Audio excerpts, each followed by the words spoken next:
ঠাকুর বলছেন তিনি অনন্ত, পথও অনন্ত, অনন্ত মত, অনন্ত পথ। আমায় সব ধর্ম একবার করে নিতে হয়েছিল, হিন্দু, মুসলমান, খ্রিস্টান, আবার শাক্ত, বৈষ্ণব, বেদান্ত এসব পথ দিয়েও আসতে হয়েছে। দেখলাম সেই এক ঈশ্বর, তার কাছে সকলে আসছে ভিন্ন ভিন্ন পথ দিয়ে, কিন্তু একটা জোর করে ধরতে হয়। এতে খানিকটা পা, ওতে খানিকটা পা দিলে হবে না। দেশাদেশির দরকার নাই, যত মত তত পথ। সকল ধর্মই সত্য, ধর্ম কিন্তু ঈশ্বর নয়। ভিন্ন ভিন্ন আশ্রয় করে ঈশ্বরের কাছে যাওয়া যায়। যেমন এই কালীবাড়িতে আসতে হলে কেউ নৌকায়, কেউ গাড়িতে, কেউ বা হেঁটে আসে। ভিন্ন নদী সব নানা দিক দিয়ে আসে, কিন্তু সব নদী সমুদ্রে গিয়ে পড়ে, সেখানে সব এক।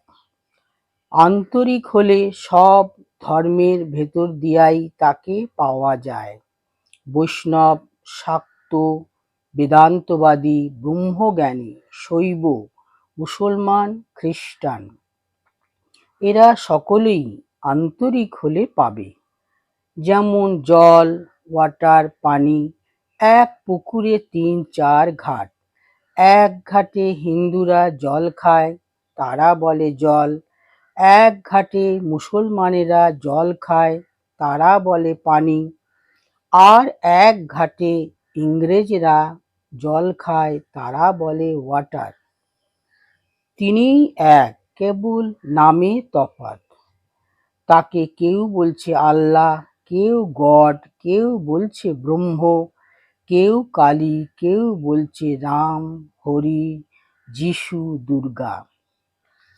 ধর্ম নিয়ে দলাদলি, মতান্তর, ঝগড়া, লাঠালাঠি, মারামারি, কাটাকাটি এসব ভালো নয়। যেমন গ্যাসের আলো এক স্থান হতে এসে নানা শহরে, নানা স্থানে নানাভাবে জ্বলছে, তেমনি নানা দেশের, নানা জাতের ধার্মিক লোক সেই এক ভগবান হতে আসছে। ছাদের উপর উঠতে হলে মই, বাঁশ, সিঁড়ি ইত্যাদি নানা উপায়ে যেমন ওঠা যায়, তেমনি এক ঈশ্বরের কাছে যাবার অনেক উপায় আছে। প্রত্যেক ধর্মই এক একটি উপায়। ঈশ্বর এক, তার অনন্ত নাম ও অনন্ত ভাব। যার যে নামে ও যে ভাবে ডাকতে ভালো লাগে, সে সেই নামে ও সেই ভাবে ডাকলে দেখা পায়। যাদের সংকীর্ণ ভাব, তারাই অন্যের ধর্মকে নিন্দা করে ও আপনার ধর্মকে শ্রেষ্ঠ বলে দল পাকায়। আর যারা ঈশ্বরানুরাগী, কেবল সাধন ভজন করতে থাকে, তাদের ভেতর কোনরূপ দলাদলি থাকে না। যেমন পুষ্করিণী বা গেড়ে ডোবায় দল জন্মায়, নদীতে কখনো জন্মায় না। ভগবান এক, সাধক ও ভক্তেরা ভিন্ন ভিন্ন ভাবে ও রুচি অনুসারে তার উপাসনা করে থাকে।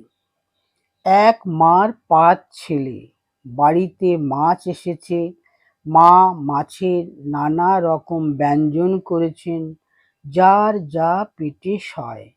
কারো জন্য মাছের পোলোয়া, কারো জন্য মাছের অম্বল, মাছের চচ্চড়ি, মাছ ভাজা, এই সব করেছেন। যেটি যার ভালো লাগে, যেটি যার পেটে সয়, বুঝলে?